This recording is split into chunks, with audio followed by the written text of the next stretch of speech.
Dear brothers and sisters, we're approaching the Christmas, and during these fasting days, we think deeply about what does it mean to be truly a Christian. Apostle Paul, he says that we, Christians, have nothing, but we possess everything. What does this mean? And why the gospel is centered around this idea of controversy between what is divine, what is holy, and what is of this world, between the grace of the Lord and the desires and riches of this world, of this material world. There is this antagonism. And if we don't understand this principle and why there exists this antagonism, we won't understand anything. Okay? So today I want to go deeply into this topic and also see how is this related to the modern problems, the modern issues of capitalism, socialism, new world order. Because this is all related, okay?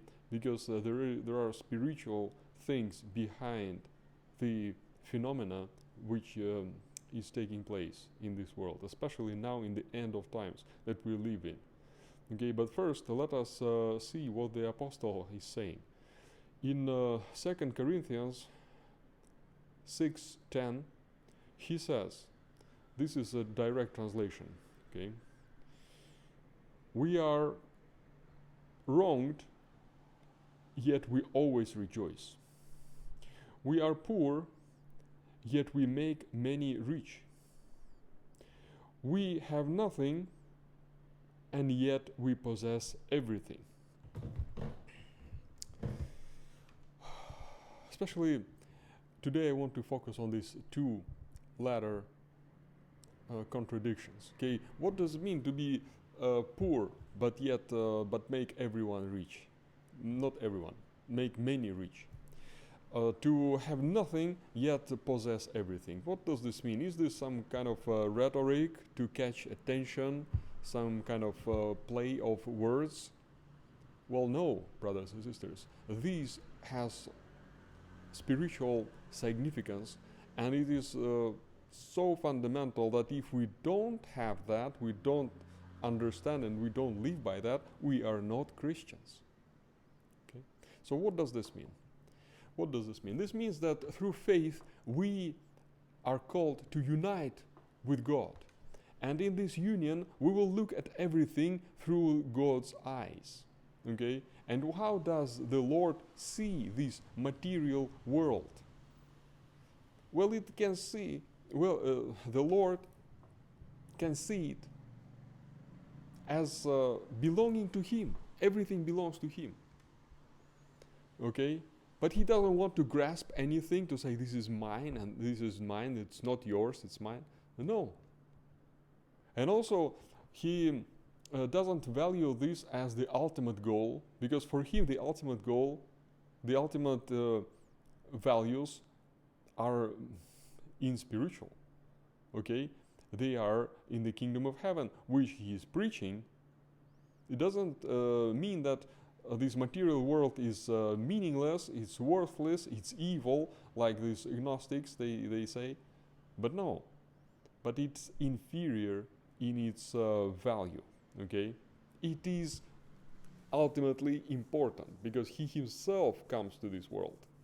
Okay? But when we compare this to the spiritual, of course, the spiritual is much more important, and this material makes a difference when it serves the spiritual. Okay? It's subject to spiritual. So if you are united to God, then of course you won't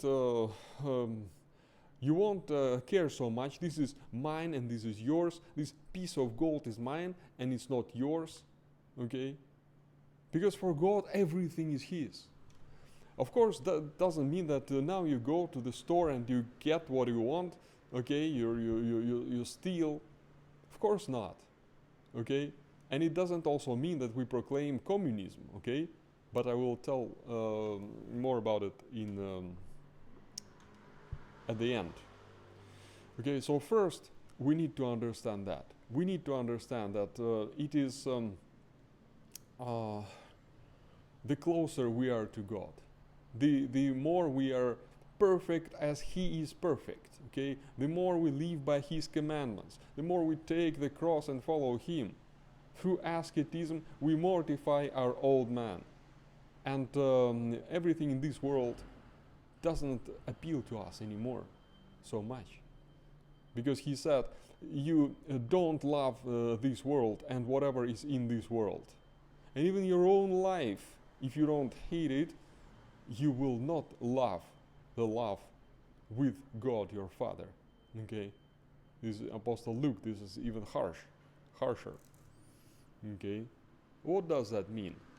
That means this life according to flesh, life according to these worldly ideas, and everything what's related to that. Okay. But people are catching onto this. Okay, people are grasping to this thing. This is mine. This is not yours. Property, etc. Okay, this selfishness, egoism, materialism, pragmatism. Okay, all this lack of love, lack of compassion. Okay, this greed. All of that comes from there. Okay. And also, in the in the church world, we have something even more strange than when people make spiritual things or religious things, they make them, okay, they emphasize possession. Okay, I have this stone, it's from Holy Land. I have these and that, and this is special icon with this. I have many icons, okay? The more I have, the bigger blessing I have. Or the bigger church I build, the better, okay? And we are obsessed about material stuff. It's all inverted. I'm not saying that we don't need icons, we don't need, okay, holy relics. Of course we do. But it has to be subject to the spiritual and not the other way around.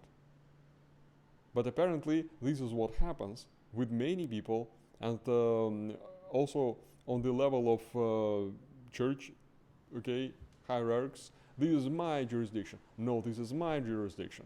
This is my piece of, I have power here. No, that's my, I have power. And it becomes this worldly stuff. And people think about what belongs to God as though it belongs to them. Okay? This worldliness, worldly mindset, it all comes from where? From lack of union with Christ. Okay? And all this, what I've talked about previously, that you have this my country, and I want a bigger, stronger country because it's Orthodox country, etc. Okay, this is all inverted. This is all this heresy of Judaizers. Okay, that makes some material things. Okay, they catch God. Okay, they are connected to God in some way, like Vatican. Okay, it's everything has to be linked to Vatican in order to be linked to Christ. What a crazy madness. Okay, so we need to be free of all of that, brothers and sisters.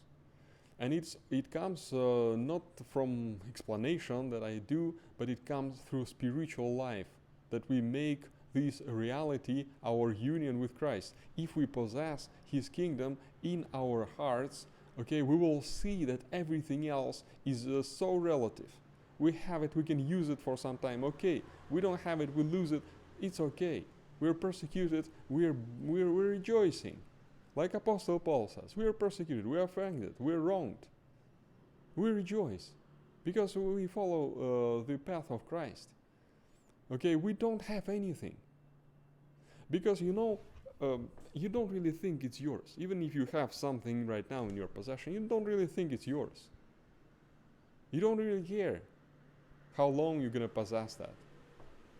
And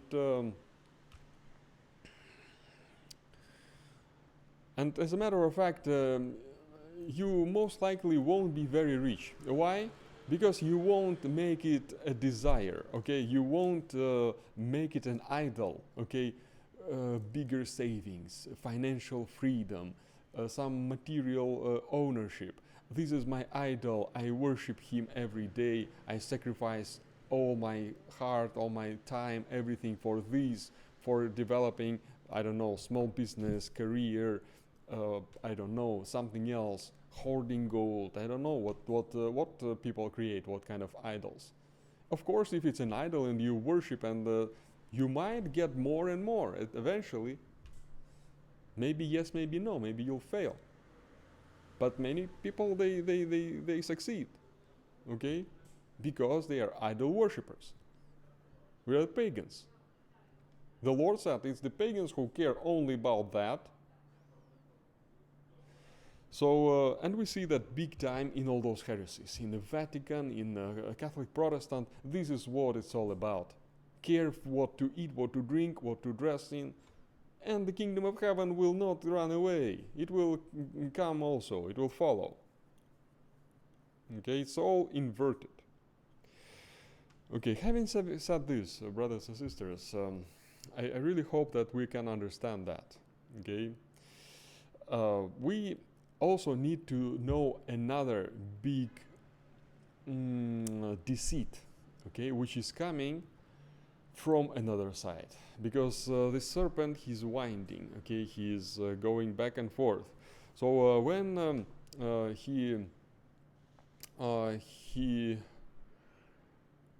he is tired in making you, okay, go after your, greedy desires, he tells you, okay, no, you have to be altruist, you have to be, I don't know, socialist, communist, okay, everything is common, okay, everything is common. And now inclusive capitalism, you will have nothing and you will be happy, okay? You will have nothing, be happy. What does that mean? That means that you won't be troubled so much by possess more, possess this. Why you will be happy? Because you will have everything that you need. You won't really need anything else. And also, you won't have all the troubles of ownership. Because if you own a house, okay, you need to pay for rent. You need to pay for, I don't know, insurance. You need to worry about not having it burned. Okay, you have to care about many things. Okay, maintenance. Also, you cannot really travel from place to place. You're stick to this house. Okay, but then no responsibility. Rent. You rent. Okay, affordable, cheap, easy. Okay, you don't need to worry. You don't need to worry. You always can rent. You have enough income to rent anytime, anywhere you want. Okay, no responsibility. Just enjoy your life. Okay, and everything else. Rent car, rent umbrella, not rent car, car sharing. Okay, it becomes more popular. Okay, and everything else. Clothes, I don't know, anything you want will be given to you. Okay, as much as you want. Okay, so there you say, I don't know, no need anymore. I don't eat 10 breakfasts a day. I just need one breakfast a day. Okay, I don't need 10, 20. Okay, so this is possible. This can be reached through what? Well, it's not only economic. Because it has to give you that happiness, that full happiness, enrichment, satisfaction, and that can be given if the place of God is taken by someone else. If you have another God who gives you, who lives in you, who gives you meaning, who gives you joy, satisfaction, who gives you your understanding of everything. And that can be done eventually to everyone, okay? And we know who that God is gonna be. That's the prince of this world. It's the Antichrist.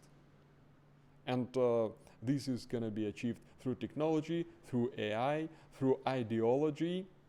Like we remember, like everyone loved Hitler, Stalin, or whatever. Most people loved him, loved them, and they were satisfied. They were ready to go to war, to die for those things, for Reich and Führer. Okay, we go and we die. No problem. Of course, that meant that it's God. Okay, they worship this stuff. Okay, so we have examples, plenty of them.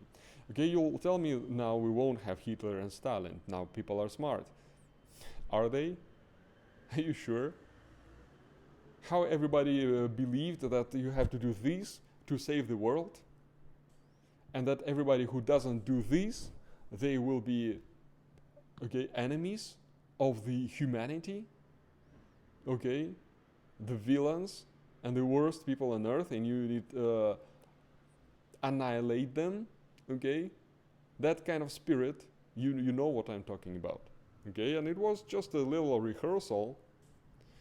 So it's very much possible, brothers and sisters, through ideology, what else? Through drugs, pharmacy, maybe genetic engineering, maybe will help them achieve that. Maybe some neurocell stuff, okay? It could be many, many different things. Not only economy, not only this minimal income or, I don't know, some sharing economy or something like that. Okay, so eventually it will be the deceit, the prelest, what we call.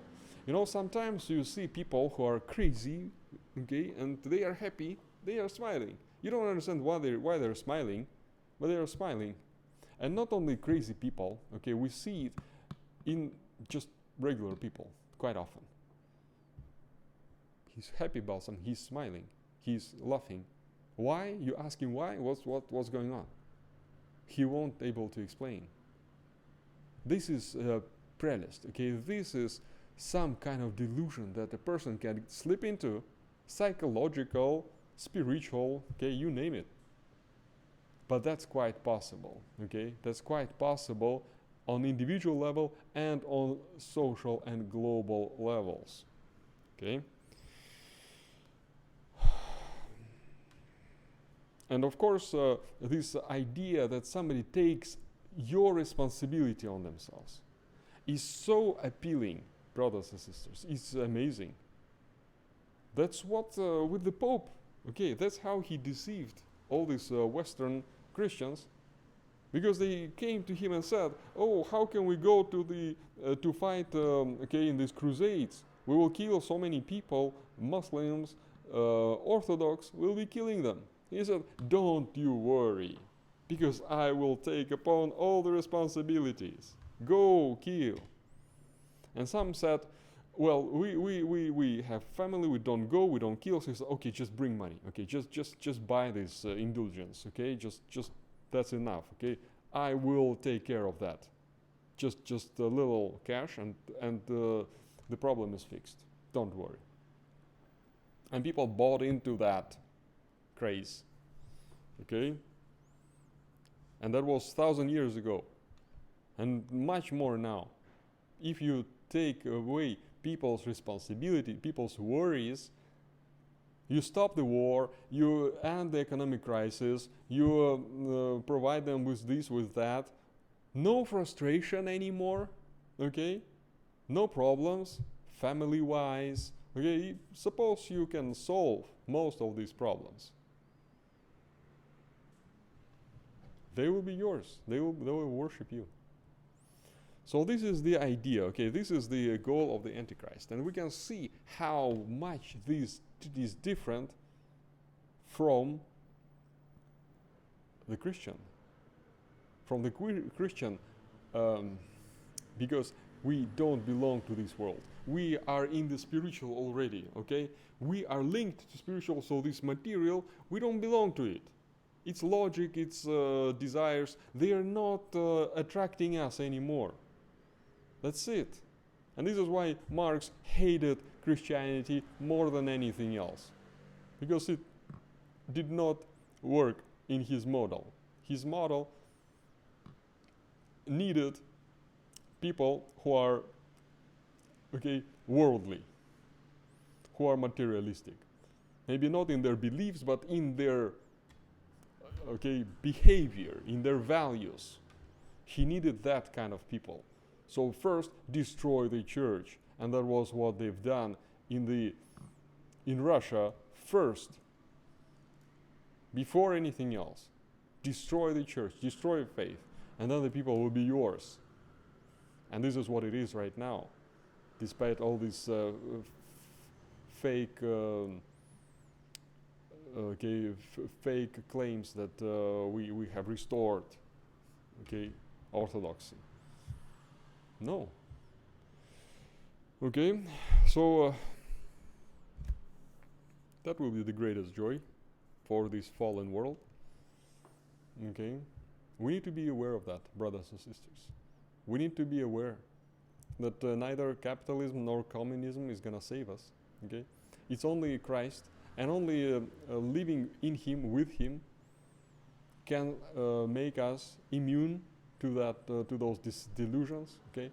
To make us true Christians, to be able to live by the commandments of Christ, and to be what the apostle is telling us we should be, we're supposed to be as Christians, and not this fake Christianity that we find like everywhere.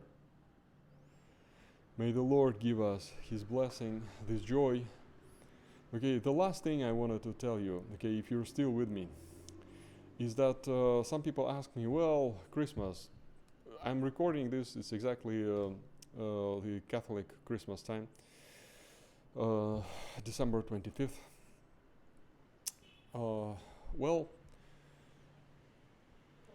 some people say it doesn't matter, to Christmas.